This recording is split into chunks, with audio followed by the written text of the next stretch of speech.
Do you remember using this device? The famous QWERTY keys, small compact phones, and the classic cool designs. Well, this is an end of an era. Dear friends, we are gathered here today to mourn the death of the once beloved king of the mobile world, Blackberry. During 2012, Blackberry was one of the most prominent smartphone brands in the world. Blackberry once reigned as the king of smartphones, selling more than 50 million units at its peak. At one time, Blackberry controlled 50% of the smartphone market in the US and 20% globally. But what happened when you refuse technology and innovation? Just recently, Blackberry officially announced that the classic Blackberry phones will stop working on exactly January 4th, 2022. The company says it will no longer reliably function. It means that you cannot make phone calls, send text messages, use data, establish an SMS connection, or even call 911 using your phone. As someone who saw other people using Blackberry,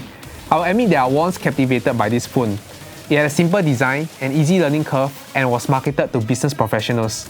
I thought it was like a cool looking device. I think that it made people's life easier that time. But during the rise of iPhones, Blackberry faced its enemy. The problem with them is really sort of in the bottom 40 there. They all have these keyboards that are there whether you need them or not to be there. What we're going to do is get rid of all these buttons and just make a giant screen. A giant screen. Blackberry didn't die immediately because iPhones are quite expensive at the time, and it remained the king, but not for too long. iPhone gave us the looks, the features that we didn't expect of having until today. In that case, Blackberry is being left behind. Blackberry was once the iPhone of today, but due to its stubbornness and arrogance to change, it has led to the downfall of the phone and the brand itself. Just like Nokia. Blackberry tried to reboot itself many times, but failed.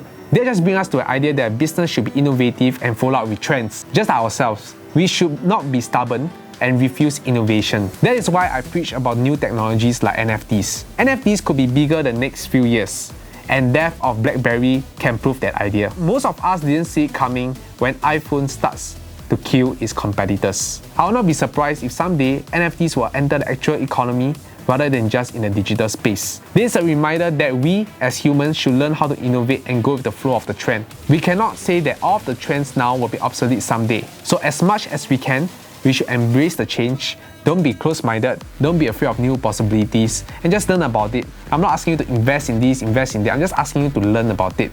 That way, we won't be left out like Blackberry.